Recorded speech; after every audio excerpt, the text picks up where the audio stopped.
Kumusta po kayong lahat mga minamahal kong kapatid and welcome po sa ating Bible study dito po sa Lesson 1 at ang topic po nating pag-usapan ay tungkol po sa pagiging mayabang o hambog. Ito po ba ay sa harapan ng Diyos? At ngayon po mga minamahal kong kapatid ay alamin po natin kung okay po ba ito sa harapan ng ating Panginoon. At ito po ang ating mababasa dito po sa aklat ng Biblia, dito po sa aklat ng Habakuk, Kapitulo 2 sa talatang 4. Ito po yung ating mababasa. Ito ang mensahe.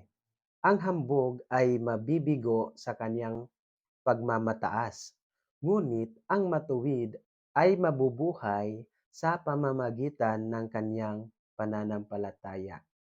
Hallelujah. Mga minamahal kong kapatid, ang hambog po ay mabibigo sa kanyang pagmamataas. Lagi pong sinasabi ng Panginoon na tayo po ay magpakumbaba, sapagkat kung tayo po ay magpakumbaba, tayo din po ay tataas ng Panginoon.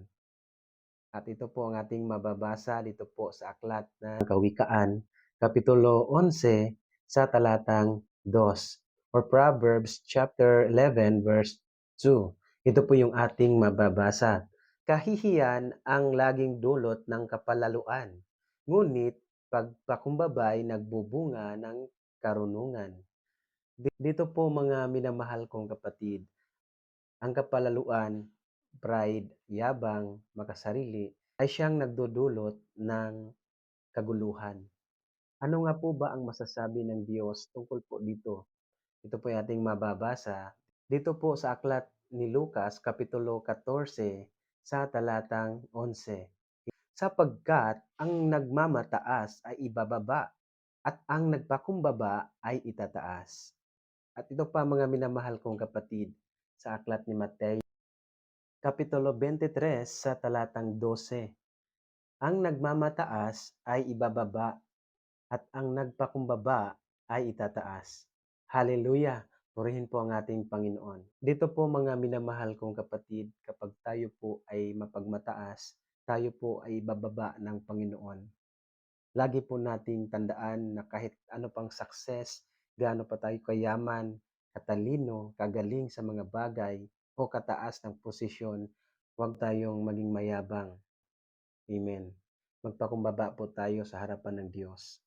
Huwag po tayong maging mayabang at magpakumbaba po tayo sa harapan ng Diyos.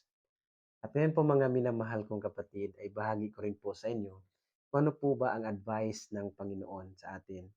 Ito po ay ating mababasa dito po sa aklat ni Santiago, Kapitulo 4 sa talatang 6. Ito po yung ating mababasa. Ngunit higit na malakas ang tulong na ibinigay niya sa atin